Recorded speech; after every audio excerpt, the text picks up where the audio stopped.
Hey, all you rad dads out there. So I'm going to start the way we always do and ask you, who are you? Okay, well, I'm Scott. I am bass player, founding member of Australian rock band The Living End. We formed in, I want to say, I suppose 96 or something like this, 95, 96.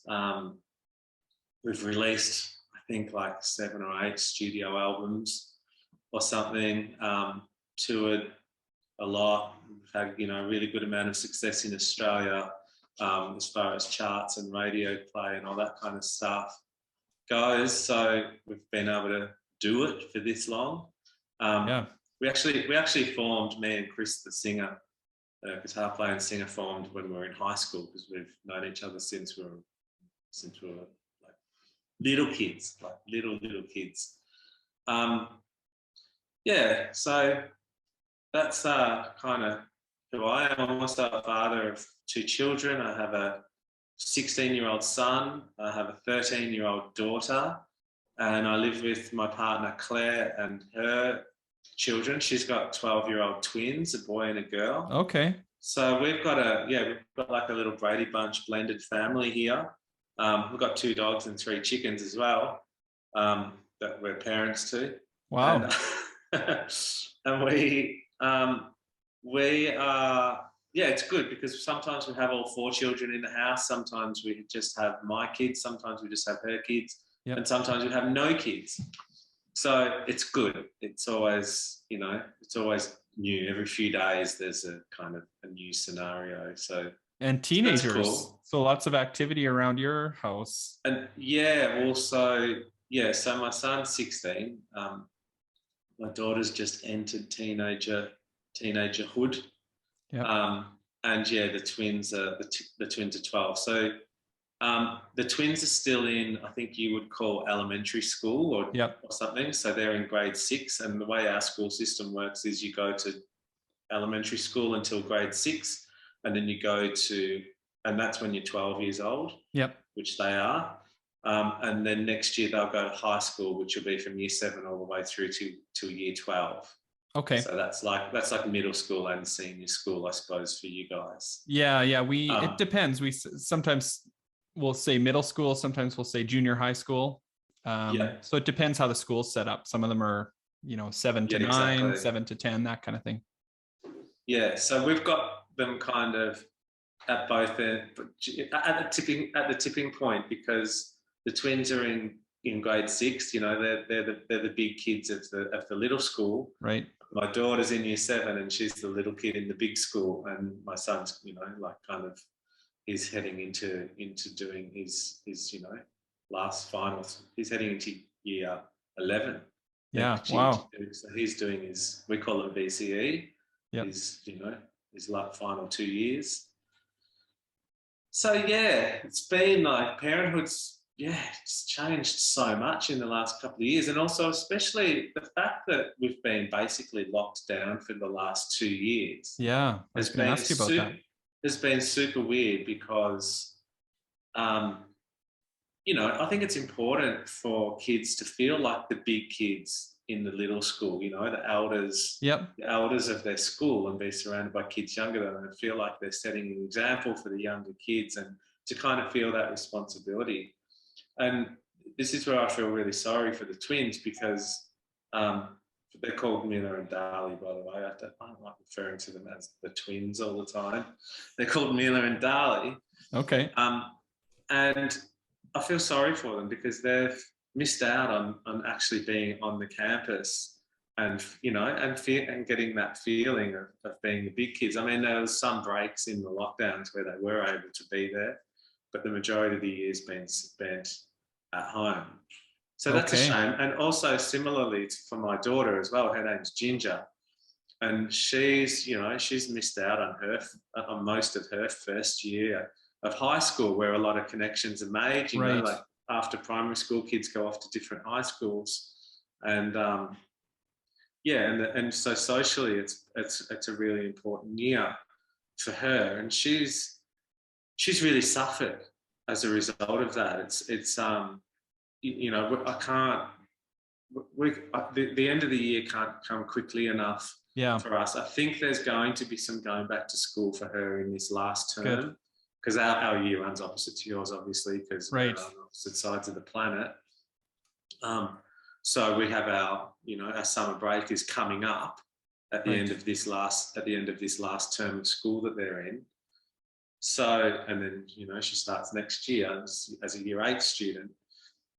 So the end of the year can't come, going back to school can't come quickly enough for us, because for a young girl, a 13-year-old girl to miss out on making all those social connections at this really, really ripe age of adolescence and maturity and the beginning of high school is a real loss. And she has, unfortunately, she's starting to really suffer now in her mental health and in her kind of mindset and well-being and all this kind of stuff. My son, on the other hand, his name's Harvey. He's in year 10. He's 16 years old. He's a kind of pretty cruisy kid, and he's kind of breezed through it pretty easily. So it hasn't really taken much of a toll on him. Yeah, I think the older kids, like kind of that teenager kind of age, I think they're probably the ones most hard hit by the restrictions, right? School from home, even like lots of schools here are in school, but even then everybody's kind of cohorted. So you have to stick with your class. Those masks and activities are limited and things like that. I think it's really tough for those kids when, like you said, that social development is key at that time. It really is. And especially when we're already living in an age where our children's generation is the first generation to grow up with social media already established. We remember life before it. We remember only human-to-human contact, or just when telephones were just for talking. Actual telephones. So the fact that they've been, and we don't need to go on about it. We all know how isolating social media can be when used for evil instead of good. Right. So the fact that the actual human connection of kids at school has been sacrificed as well is just a bit of a potential recipe for disaster for a lot of people. I mean, we talk about how the pandemic has affected adults with their work, with work and livelihood and all that kind of stuff. But I think the really big, we'll get through that. We're adults. We will weather that. But I think some of the big issues that are going to drag out over the following years are going to be the repercussions that it's had on this generation of school kids. And that's something that, I think the mental health world is well aware of and sort of, doing its best to tackle. But it's going to put a big strain on mental health resources, and I think it's going to put the mental health world in a position where it's got people doing jobs that they're not entirely qualified for, like counselling and those kind of jobs, that they're just going to have to be putting people who aren't totally qualified for the positions in those positions because of the demand. And I don't know. I don't know what that means, but I guess for sure. I mean, this is uncharted territory, right? Nobody knows really what it's going to look like in the next year or two. Even if we kind of do come through this and things kind of go back to normal, what are the impacts going to be to everybody who's been sort of, locked down, isolated, those types of things. I've got little kids, 2 and 5 years old, and they kind of like don't know any different. So they're, I'm sure they'll bounce back just fine. But I think it's different when you're talking about, high school kids. Yeah, that's right. Yeah, I know. Well, I guess, just hopefully the road out of it, Yeah. there can just be a smooth landing and for things to go back to pretty much normal next year. And it's just damage control, really, isn't it? I mean, Right. but look, I suppose, I guess we're here to talk about parenting, and I guess this is an opportunity to step up as a parent, and just you have to accept the fact that the pandemic's doing what it's doing, and you just have to step up and think of ways to manage it. And so how have you guys managed to do that? I know the pandemic, that's one sort of byproduct, whether it's positive or negative for some families, it's brought some families just physically closer together. Exactly. It's definitely, like there is pros as well. And I mean, I love the mornings. I love not having to hustle to get kids up and ready, Yep. lunches packed and off to school in the morning. I love the fact that they can just roll over in bed and open up their laptops and log on to their class, and that's it. They're learning. They're at school. They're learning, and deliver breakfast in bed to them. And you can spend the day, as much as I do moan and groan about it, spend the day in the kitchen making sure that there's good food prepared for them and all that kind of stuff throughout the day.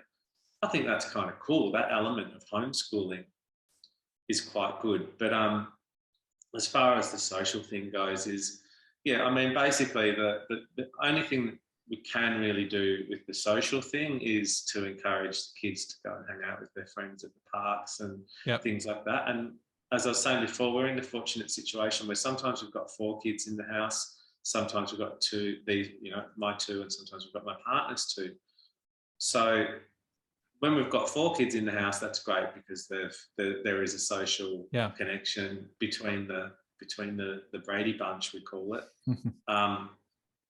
And when we've just got Claire's kids, it gives us an opportunity to kind of do the things that they like. And then when we've got my kids, we've got the opportunity to just do the things that they like. So so that's cool. But I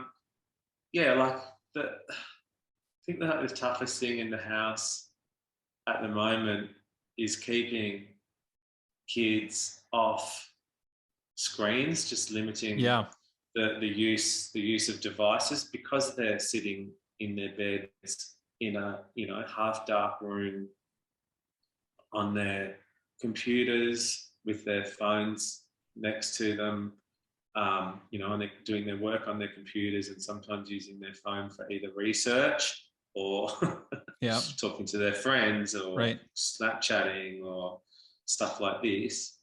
It's a lot of device use. And then if they want downtime later in the day after school and at night time, they want downtime where they're watching movies or gaming and things like this, that's when the hours of screen use per day starts to get up into just like frightening amounts. And as we know, it's no mistake to anyone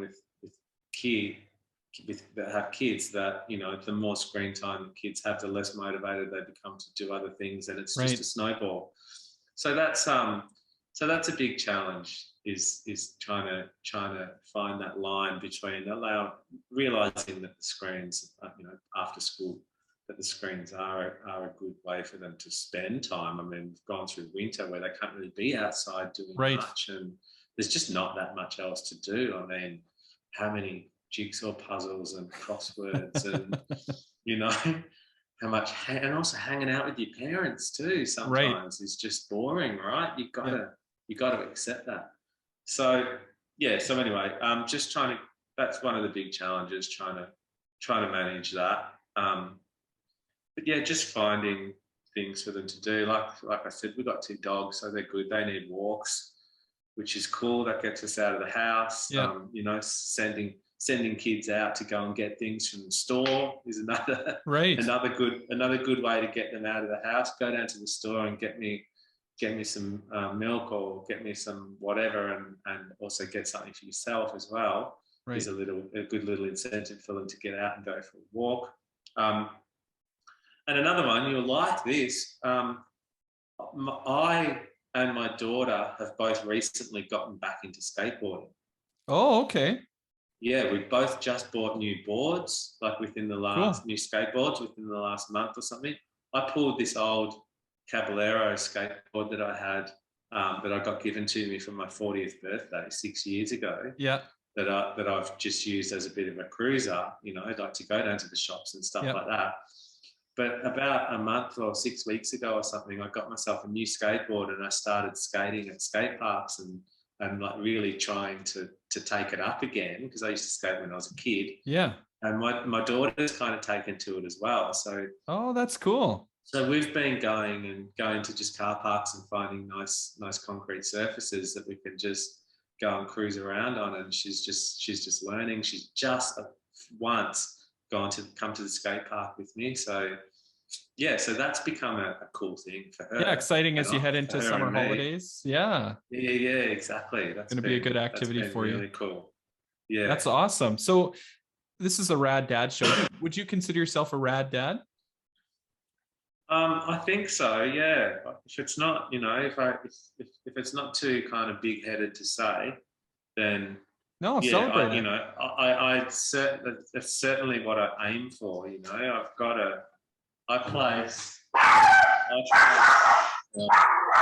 are going crazy because someone just walked in the door.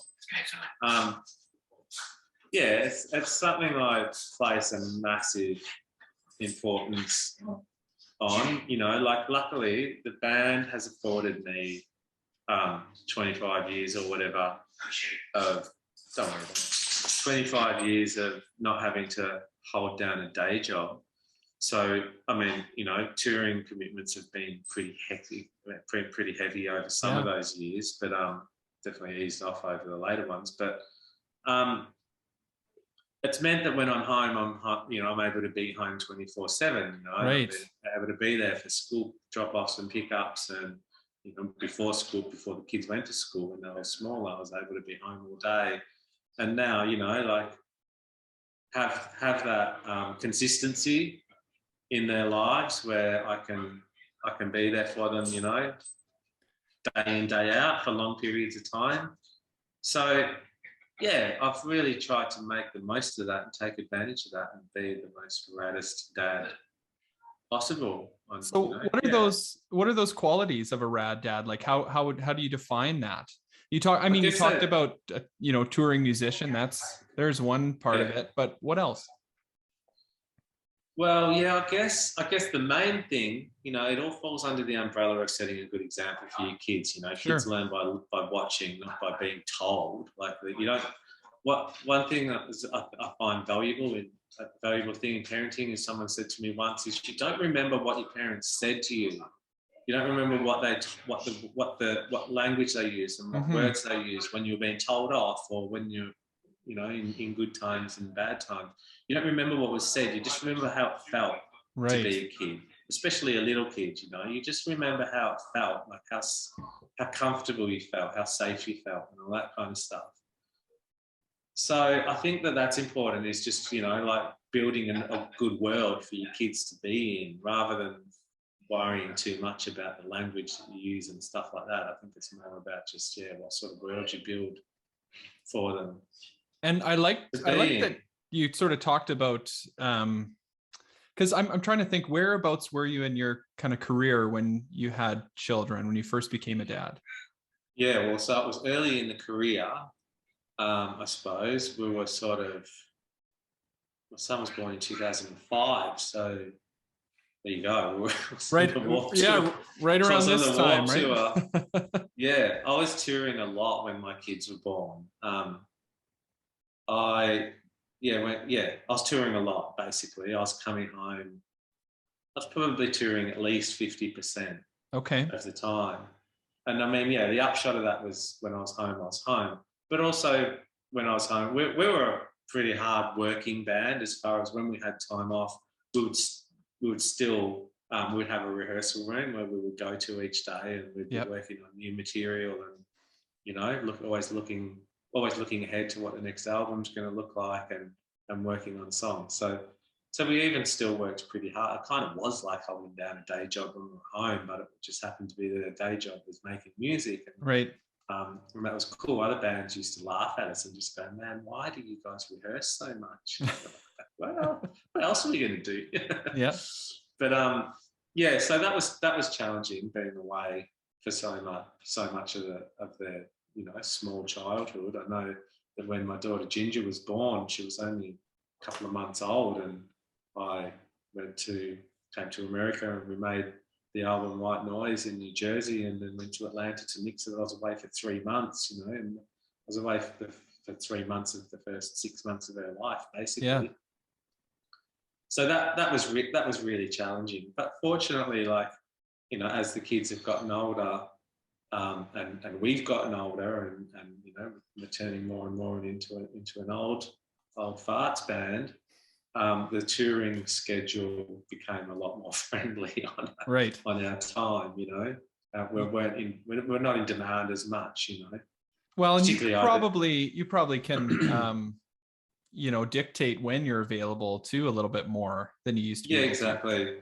Yeah, and also we didn't have the success overseas that we did in Australia. I mean, we had a reasonable amount of success in the States and Europe and Japan and a few other places, Europe and UK and yada yada, but not to the degree that we did in Australia. And Australia doesn't have the population that you guys have, so we don't have to tour that. Tours aren't 50 cities; they're 5. Yeah. Yep. So it's just not as taxing. So it's kind of, it's worked out well. It's it's just amazing that we're still doing it. Like that's what blows me away. But yeah, it's been challenging, but it just tapered off as the kids got older, which by design is kind of perfect, because the demand on parenting was coming up while the demand on touring was going down. So it's kind of been perfect, because now now that I've got teenagers, the demand on parenting is huge.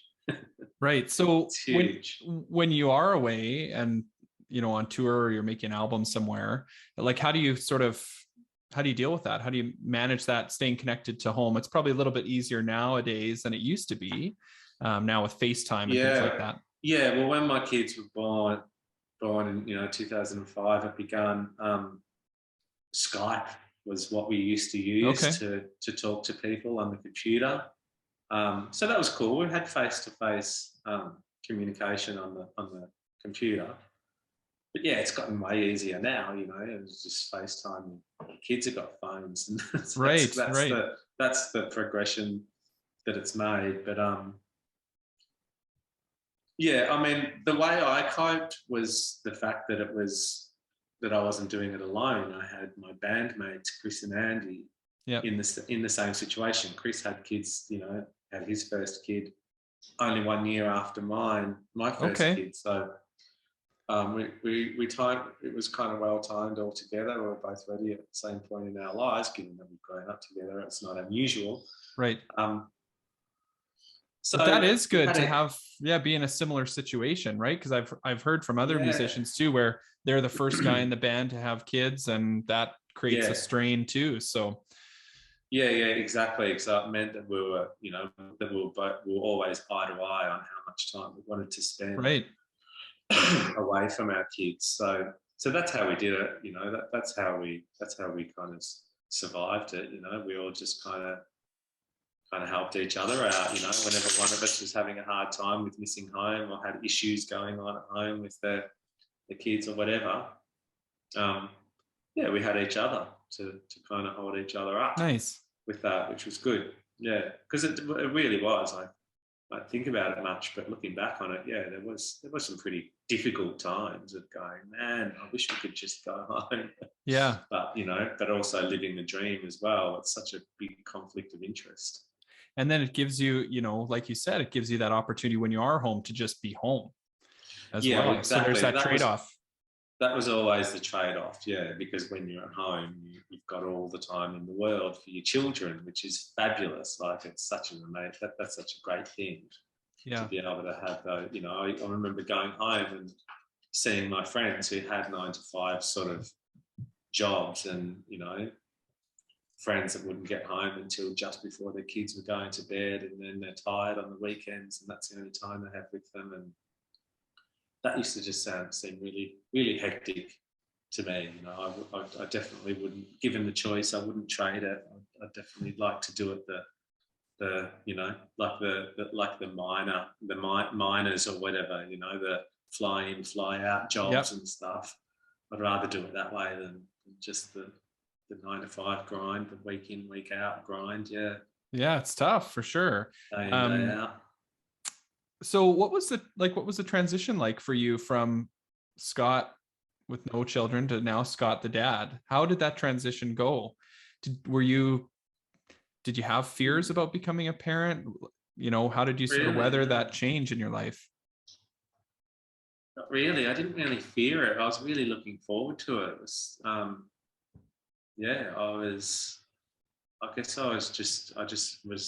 was always kind of ready for it. It was always inevitable that I was going to be a family man. Like, I always felt it was part of the plan.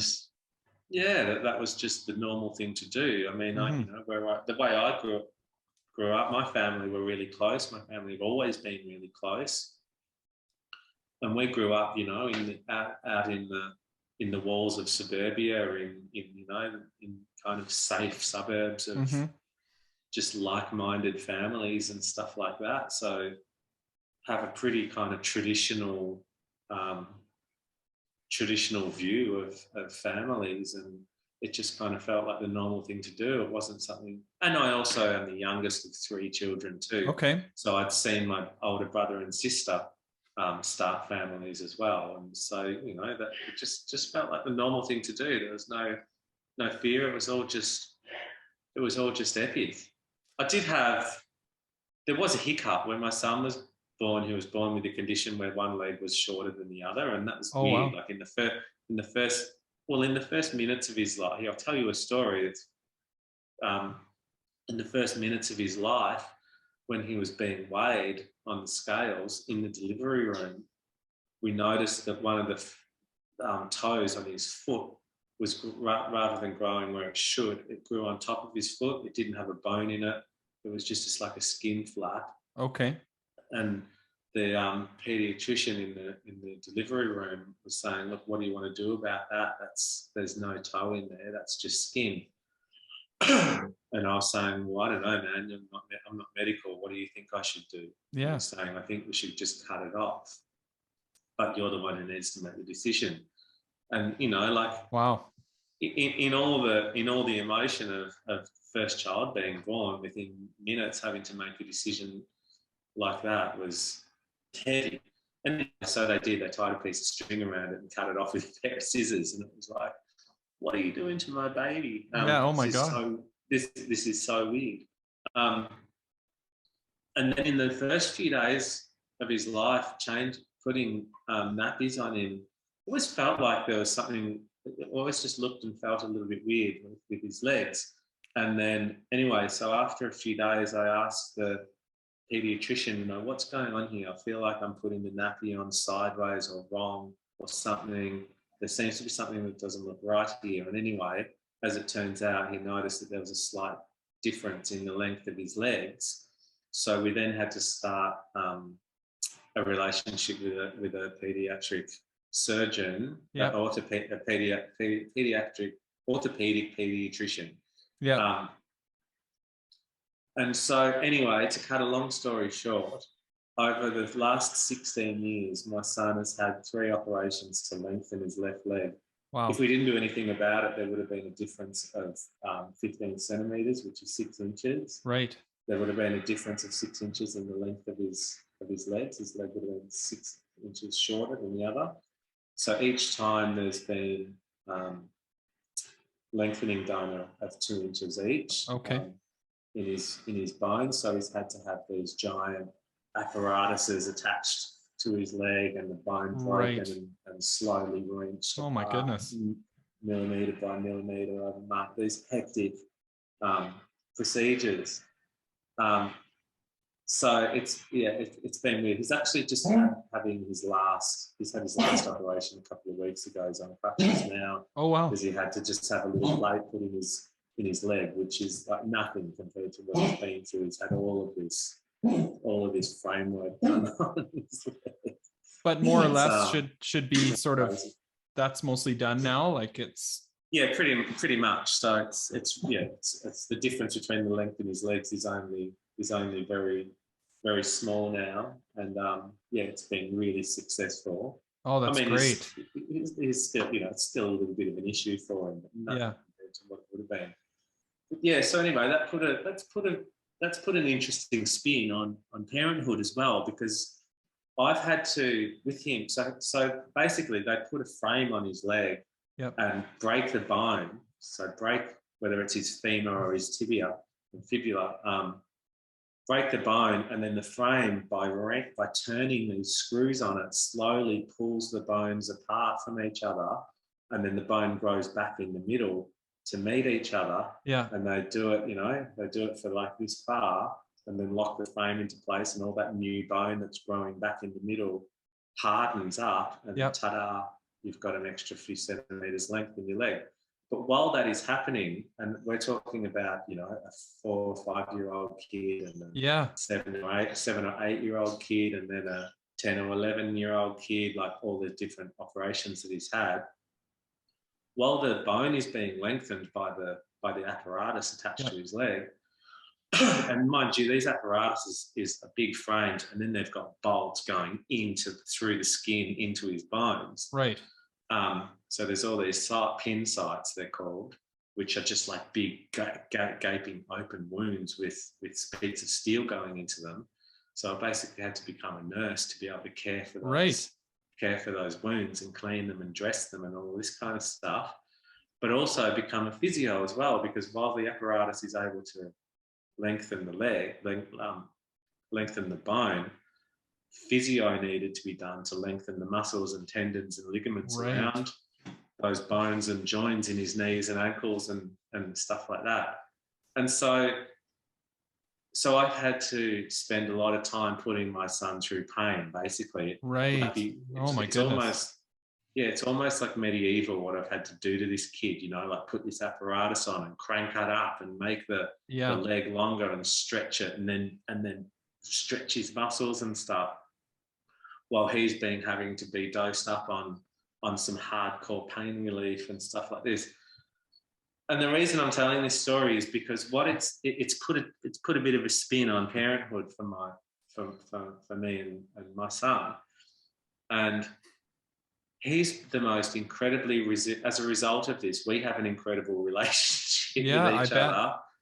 And what it did was it taught me compassion as well. It taught me to just have to be with him when he's going through this pain as a child, to just be, not try and intellectualize it, not try and do anything other than just be there with him and share it with him, and just only show compassion for him.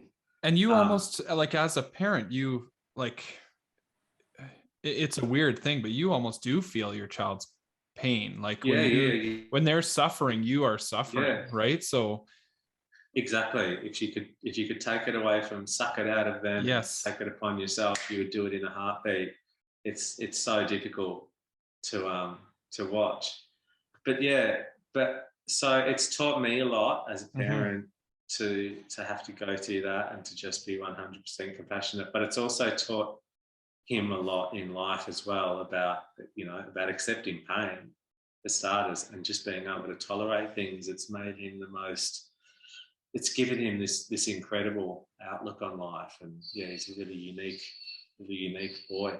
Isn't it amazing, like these kind of silver linings that obviously if you could take it back and have had him not had to go through any of that, you would in a second, but these little sort of almost silver linings that come out of situations like that these positive things you take away from it. And just things like his like having to take him to the local children's hospital in the city often, having to be there a lot, and his exposure to kids with terminal illnesses and things like that, you know, and mine too, my exposure to it. But it's really profound to be exposed to that, and for him to go, well, at least all my problem is just like, you know, it's almost like a carpentry issue on my leg. Right. It can be fixed. It's not, you know, it's not terminal. It's not what he's seeing at the hospital in other kids. So yeah, that's put a pretty amazing perspective on life for him as well. Yeah, that's amazing. And such a sort of long-term journey you've gone through together. Yeah, exactly. To deal with that, like continuing up till now, obviously. No, it's still continuing. Yeah, it's still happening. It's, so pretty much at the end of it now, because he's finished growing now. So and you kind of mentioned you had a really close relationship with your family growing up. Are you able to talk about what your relationship is like with your dad, how that's kind of impacted you as a parent? Yeah, my relationship with my dad's always been really good. We've been pretty, you know, I would say that we could call each other really good friends, you know, like we've been really good mates over the years. And it just got even stronger over the last few years, because we're both pretty big drinkers. And over about 4 years ago, I stopped drinking completely and haven't drank since. Congratulations. And yeah, thanks. And he did the same not long afterwards as well. Yeah, at the age of like 70, in his late 70s. Yeah, basically. And he said to me that it was just a couple of weeks ago, actually, that he said to me that he wouldn't have been able to do that if it wasn't for me doing it. And I thought, oh wow, that feels really beautiful to hear that. That's quite special. But yeah, so we've had a relationship that was really close, but there was a fair bit of drinking involved. But now it's kind of taken on a relationship has taken on a much more sort of deeper and more meaningful existence, because both of us are completely sober all the time, and not that many people around us are. Right. Not many other people amazing. Around us are. Yeah. Well, yeah, so like Australia is similar to, I think, Canada in that way. Like it's quite a big drinking culture, right? So it must have been difficult. It's interesting to hear you say that your dad, you know, kind of maybe would have never even considered it had you not gone that direction. So what a amazing kind of bond you have over that shared experience too. Yeah, exactly. I know, to have a whole new big, deep and meaningful connection with my father at this age, you know, like at this point in life, I feel really fortunate. I'm really grateful for it. Because I don't know, like, I don't know how many years we've got left together. Right. So the fact that it's gonna make it a lot easier to say goodbye when the time comes, knowing that there's been a really meaningful connection at this point in life. So yeah, I just can't even begin to say how grateful I am for it.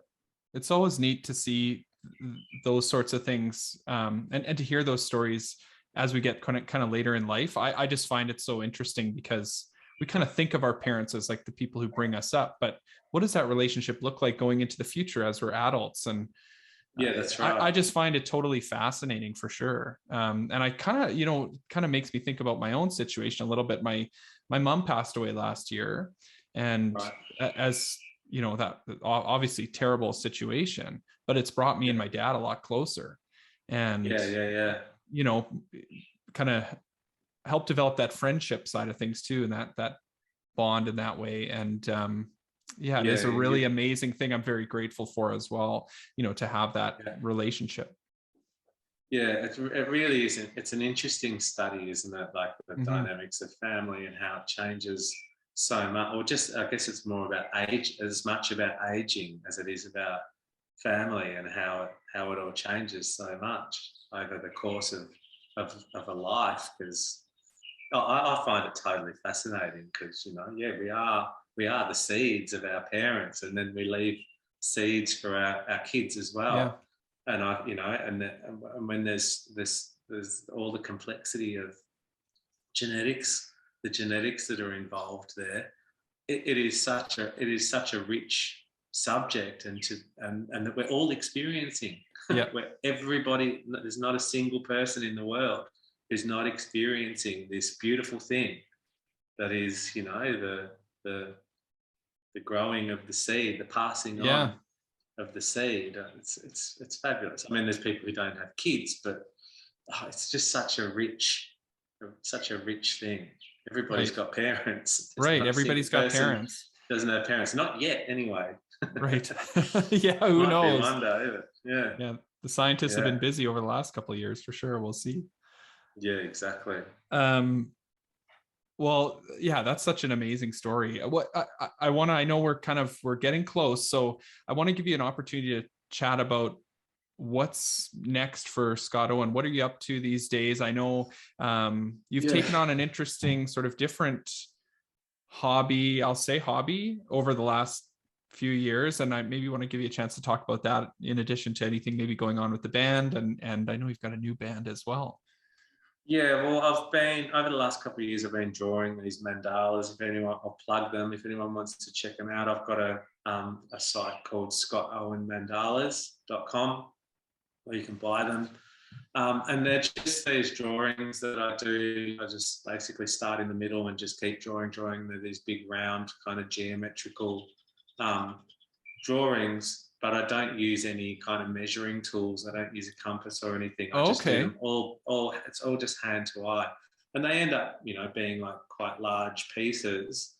So, and they look round and they look perfectly geometrical from a distance. But when you actually have a closer look, there's lots of imperfection in there, and that's what I love about them. There's like this kind of, you know, perfectly imperfect is the the phrase that I like to use to describe it. But so that's been unreal, because there's over 100 hours that goes into one of these pieces. So it's a really therapeutic thing for me. They're absolutely amazing. Like I love the mindset that I get into while I'm drawing them. So it's kind of like a almost a therapeutic sort of process to go absolutely. through I don't know, is it like transcendental or something like that? Totally. Just every, you know, without going into it too deeply, I could really bang on about it, but like just I love the polarity of having a white piece of paper and putting a black mark on it, and either making it and there's no direction in these drawings. I'm just literally just doodling, basically. It's just a really well organized doodling on a page. But that's what it is. It's all organising, because I'll find that it starts to become out of whack on this side. So my next layer, I need to fix that by adjusting that. Yeah. And if I do something here, it's got to be done the whole way around. It's basically like a massive organisation. That's what it is. It's just continuously organising this thing, and it just emerges. It's amazing to me to hear you say you don't use any tools to support you doing that, because they're very intricate. They're very large. I know, that's the thing. They look very circular. It surprises me how symmetrical they become, actually, but it just all happens so slowly. Yeah, so anyway, I've been doing that, and that's something that people can check out. I have also started playing. I've done a little bit of recording last year with these guys who live up in New South Wales, and we've got a band that we're going to call Gimme The Fringe. We're going to be called. We managed to get one show in, but obviously COVID restrictions have just made it near impossible to start a band long distance. But that's really exciting. There's it's just a three-piece with a drummer and a guitar player, and they're both amazing musicians. And the guitar player who writes the songs is just an incredible artist. He's a really, really great guitarist, great singer, and great songwriter and composer. So that's going to be really interesting. I can't wait to get the ball rolling on that. The other things that have kept me busy, though, are obviously I've taken up skateboarding recently. Right. I'm really into fitness. I run a lot, and that's a big part of my life. I'm really into Tai Chi. I'm actually wearing my branch of Tai Chi's merch. Oh, nice. like bands that I like, our Tai Chi's actually got really good merch. It's epic. Oh, cool. But Tai Chi is something that I've gotten deeply into over the last couple of years. I absolutely love it. It's another conversation for another day, because it's one of those things that I could really, really just talk about forever, because it's just so incredibly valuable on so many levels. Yeah, we'll have to do part 2. Yeah. But yeah, so I guess those are the kind of things that have been keeping me busy. I've just developed a bit of a thirst for learning to read music and starting to understand music on a theoretical level, because I've always just been a self-taught punk rocker. I've got a bit of a hunger at the moment to go and learn music, so I'm thinking about going and doing some study. So that might be the next chapter, I think. Very cool. Yeah.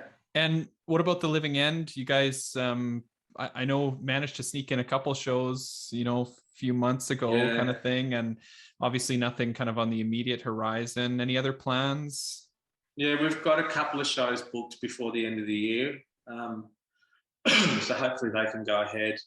And we've got a bunch of shows that were shelved when the pandemic hit whenever it was, February or March last year.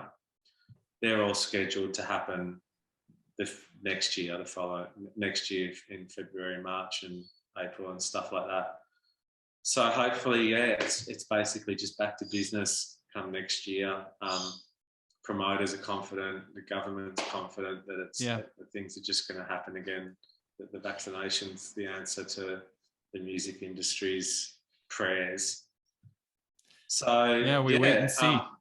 We were starting to work on new material when the pandemic hit as well. Chris had written a bunch of songs and we'd started working on them.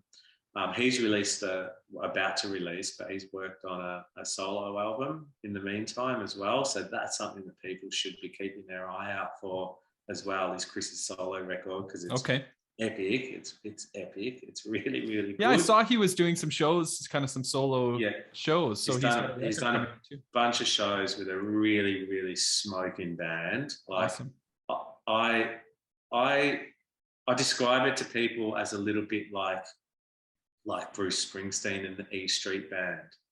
It's really good. Okay. It's really worth checking Setting out. the bar high there.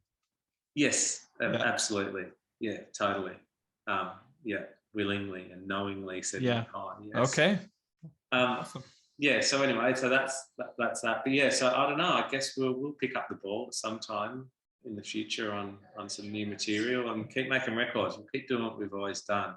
Good. There's still plenty of wind in our sails. That's great to hear. Well, I want to thank you so much for your time today, Scott. And any parting comments or words of wisdom or advice for dads out there, or maybe dads to be who might be listening? Oh God. Put you on the spot here. Plenty. Yeah. But I'll just go back and say what I said before, because I think it's the one thing that's been really important to me. Well, two things actually. One is what I said before, is that I don't think it's important what you say to children. Don't just, you don't need to keep talking to them about stuff. It's more important how it feels for them to be a kid. And you can look back on your childhood and you can't remember the words, but you can remember what it felt like to be a kid, and that's the most important thing. I reckon there's that you can find a lot of tools and things in there with that perspective.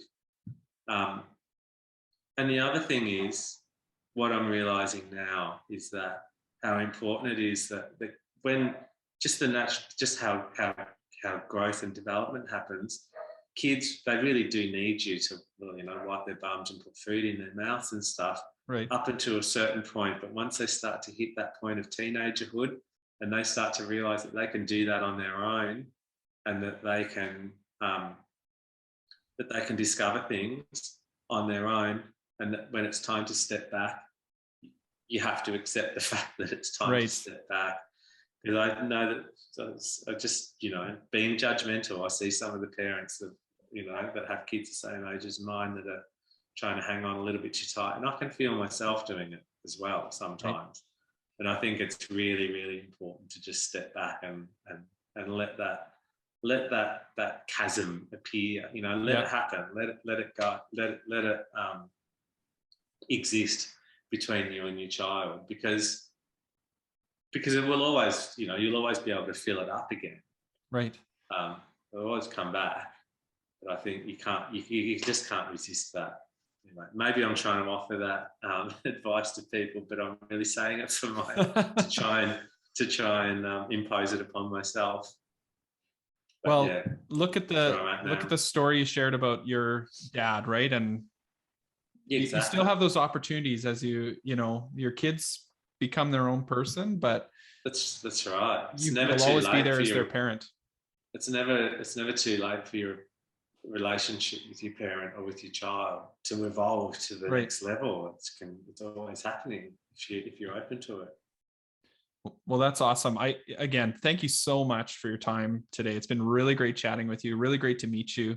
And looking forward to maybe one of these days we'll see the living end across the pond here in Canada. I'm not holding my breath for it. I might have to come to you, but yeah, well, we did get a bit of momentum going over, you know, a few years ago where we're coming to the States a bit more often, but hopefully we can pick it up. Yeah. And thanks so much for having me. It's been a pleasure to meet you too. I really admire what you're doing with the Rad Dads organization. I just think it's really cool. So well done. Awesome. Well, thank you so much, Scott. Have a good rest of the day. You too.